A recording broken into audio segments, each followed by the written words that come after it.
Hi everyone, నేను మీ Shiva. I know it's been long time నేను వీడియోస్ పెట్టుకుంటా.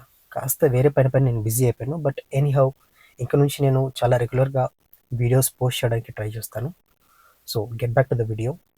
ఒక మ్యాసివ్ అర్త్క్వేక్ వచ్చిందనమాట. ఒక మ్యాసివ్ అంటే ఇది చాలా పెద్ద అర్త్క్వేక్ అని చెప్పాలి. విచ్ ఈస్ 8.8 మ్యాగ్నిట్యూడ్తో కూడుకున్న అర్త్క్వేక్. అండ్ ఇది ఎక్కడ జరిగిందంటే రష్యా దగ్గర ఒక ఈస్టర్ కోస్ట్ అని ఉందన్నమాట. ఒక చిన్న సిటీ లాంటిది. ఆ సిటీ దగ్గర ఈ అర్త్క్వేక్ అనేది వచ్చింది. ఇది జరిగింది July 30, 2025. ఈ పెసిఫిక్ ఓషన్ దగ్గర ఉన్న ఈ సిటీ ఏదైతే ఉందో ఇక్కడ ఈ పెసిఫిక్ ఓషన్ నుంచి చాలా గట్టిగా అలలు అండ్ వాటర్ ఏదైతే ఉందో ఆ సిటీ దగ్గరికి లోపలికి వచ్చి చాలా వరకు డ్యామేజ్ చేసింది. చాలా బిల్డింగ్స్ని అండ్ చాలా వెహికల్స్ని మీరు ఈ వీడియోస్లో చూడొచ్చు. అండ్ ఈ సునామీ వచ్చిన తర్వాత ఏ కంట్రీస్ ఎలా రియాక్ట్ అయింది అండ్ అక్కడున్న జనాలు ఎలా రియాక్ట్ అయ్యారో ఈ వీడియోలో చూసుకుందాం. So let's start the video. So ఇది జరిగింది అరౌండ్ మధ్యరాత్రి 2:15 AM జరిగిందనమాట, మన ఇండియన్ టైంలో అయితే. నేను ఇంతకుముందు చెప్పినట్టే ఈ అర్త్క్వేక్ అనేది ఎంత గట్టిగా వచ్చిందంటే మీరు మెజర్మెంట్ చేయాలనుకుంటే మ్యాగ్నిట్యూడ్ ఆఫ్ 8.8 వరకు వచ్చిందనమాట, విచ్ ఈస్ చాలా పెద్ద సునామీ అని చెప్పొచ్చు. అండ్ ఇది జరిగింది రష్యా దగ్గర ఒక ఈస్ట్ కోస్ట్ అని చెప్పాను కదా, ఆ ప్లేస్ పేరు వచ్చేసి కామ్చట్కా పెనన్సులా.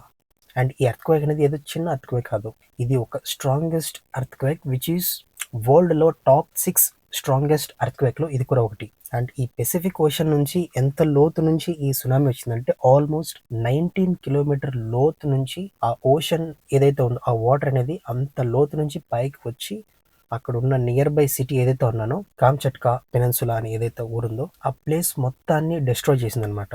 అండ్ ఈ ఎర్త్క్వేక్ అనేది ఎందుకు మామూలుగా వస్తుందంటే వాల్కెనో అండ్ టెక్నో ప్లేట్స్ ఏదైతే ఉందో ఆ ఓషన్కి లోపల అది ఎప్పుడైతే మూమెంట్ ఇస్తుందో ఇలాంటి అర్త్క్వేక్ అనేది యూజువల్గా అవుతూ ఉంటుంది. సో ఈ అర్త్క్వేక్ అనేది జరిగిన తర్వాత ఆ నియర్ బై ఈస్టర్న్ కోస్ట్ లో సెవిరో కురెల్స్క్ అనేసి ఒక ప్లేస్ ఉంది. అక్కడైతే ఆల్మోస్ట్ 5 meters ఫ్లడెడ్ స్ట్రీట్స్ మొత్తం డ్యామేజ్ చేసింది అనమాట. ఆల్మోస్ట్ అక్కడ ఉన్న చిన్న చిన్న బోట్స్, కార్స్ ఏవైతే ఉన్నాయో అవి మొత్తం కొట్టుకుపోయింది. And thank God early warnings వల్ల అక్కడున్న జనాలు ఎవరైతే ఉన్నారో అక్కడ నుంచి వెకేట్ అయిపోయారు. అండ్ చెప్పాలంటే అక్కడ డెత్ రిపోర్ట్స్ లాంటివి కూడా ఏం లేదనమాట. So which is very good. And ఈ అలర్ట్స్ అనేది అక్రాస్ కొన్ని కంట్రీస్కి ఒకేసారి ఇచ్చారనమాట. అది ఏ కంట్రీస్ అంటే ఆ పెసిఫిక్ ఓషన్ దగ్గర ఏవైతే కొన్ని కంట్రీస్ ఉన్నాయో వాటికి ఆ ఏ కంట్రీస్ అంటే Japan, Hawaii, Alaska, Chile, Peru and even చాలా పార్ట్స్ అండ్ ఈ కాలిఫోర్నియా అండ్ మెక్సికో ఇలాంటివి ఏవైతే ఉన్నాయో వాటిలో కూడా ఒక వార్నింగ్ అనేది ఇచ్చారన్నమాట, జాగ్రత్తగా ఉండండి అనేసి. అండ్ జపాన్లో అయితే ఆల్మోస్ట్ 2 million జనాలు ఎవరైతే ఉన్నారో వాళ్ళు వెకేట్ అవ్వడానికి రెడీ అయిపోయారు ఈ విషయం తెలిసిన తర్వాత. అండ్ ఈ హవాయ్ కంట్రీలో అయితే చాలా మంది జనాలు అయితే లిటరలీ దే హ్యావ్ సీన్ ఒక 6 feet వరకు అలలు కొట్టుకుని పోయింది వాళ్ళైతే కళ్ళరు చూసారనమాట. అండ్ జపాన్లో అయితే ఆల్మోస్ట్ 4 feet వరకు అలలు వచ్చాయన్నమాట.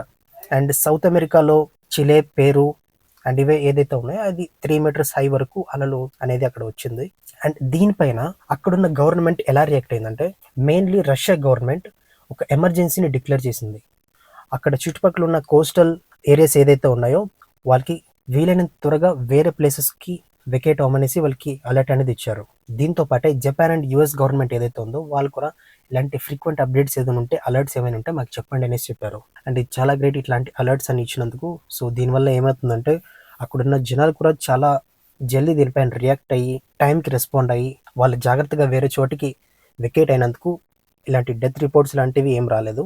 అండ్ ఈ అలర్ట్స్ వచ్చిన వెంటనే అక్కడ చుట్టుపక్కల ఉన్న ఏదైతే పోర్ట్స్ ఉంటుందో ఆ పోర్ట్స్ని కూడా క్లోజ్ చేశారు. అండ్ దీని తర్వాత అక్కడ ఉన్న జనాలు ఎవరైతే ఉన్నారో గ్రౌండ్ ఫ్లోర్లో, సో వాళ్ళందరూ హైట్లో ఉన్న బిల్డింగ్స్ ఏదైతే ఉన్నాయో ఆ హైట్లోకి వెళ్ళేసి వాళ్ళు కాస్త సేఫ్గా వెకేట్ అయ్యారు. సో దీనివల్ల అక్కడ ఉన్న జనాలకి ఏమీ అవ్వలేదు, which is again a very good thing. And చాలామంది అడగొచ్చు ఇది చిన్న సునామీనా పెద్ద సునామీనా అనేసి. So let's compare. సో చెప్పాలంటే ఇది ఫస్ట్ టైం కాదు అర్త్క్వేక్ రావడం ఈ కామ్చట్కా రీజన్లో. ఇంతకుముందు కూడా వచ్చింది. ఎప్పుడంటే 1952లో ఇలాంటి అర్త్క్వేకే ఒకసారి వచ్చింది. అప్పుడు వచ్చిన సునామీ అయితే ఆల్మోస్ట్ 2000 people ఈ సునామీలో చనిపోయారు. అండ్ దీని తర్వాత 2006లో కూడా ఇలాంటిది ఒక సునామీ వచ్చింది. కానీ ఇప్పుడు వచ్చినంత పెద్దగేం రాలేదు.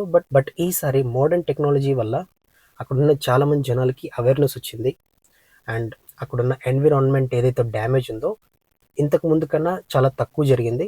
అండ్ దీనికన్నా అతి ముఖ్యంగా అక్కడున్న జనాలకి ఏమవ్వలేదు, which is very important.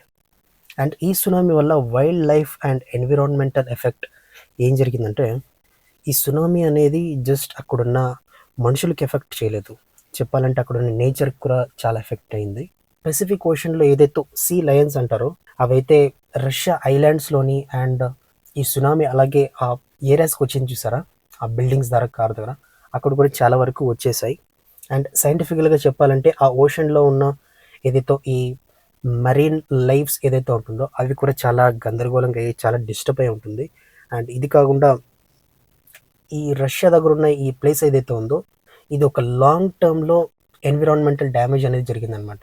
So మళ్ళీ అవన్నీ రిపేర్ చేసి మళ్ళీ అవన్నీ బాగా చేయాలంటే ఈ గవర్నమెంట్కి కూడా మళ్ళీ అదొక చాలా పెద్ద తలకాయ నొప్పి అనమాట. బట్ ఎనీహౌ నేను చెప్తున్నాను కదా, so nothing is in our hand. So conclusion ఏంటంటే నేచర్ ఎంత పవర్ఫుల్గా ఉన్నా కూడా మనము ఈ అన్నిటికీ ప్రిపేర్ అయ్యి మన జాగ్రత్తలో మనం ఉండడం చాలా important. So once again thanks to the technology. So వీళ్ళు ఇచ్చిన అర్లీ వార్నింగ్స్ వల్ల అండ్ ఇంటర్నేషనల్ కోఆపరేషన్స్ వల్ల ఇలాంటివన్నీ ముందుగానే అక్కడున్న జనాలకి గవర్నమెంట్కి తెలిసి అక్కడున్న చాలామంది జనాలు వికెట్ అయ్యి సో చాలామంది ప్రాణాలు ఏదైతే ఉందో అది వాళ్ళు కాపాడుకున్నారు. So this is the video అనమాట. మీరు చాలా న్యూస్ ఛానల్స్లో ఇలాంటి చాలా వీడియోస్ చూస్తుంటారు, మీకు చాలా గందరగోళంగా అనిపించి ఉంటుంది. సో నేను ఆ డీటెయిల్స్ అన్ని కలెక్ట్ చేసి ఒక సింగిల్ వీడియోలో చాలా షార్ట్ అండ్ ఇన్ఫర్మేటివ్గా చేశాను.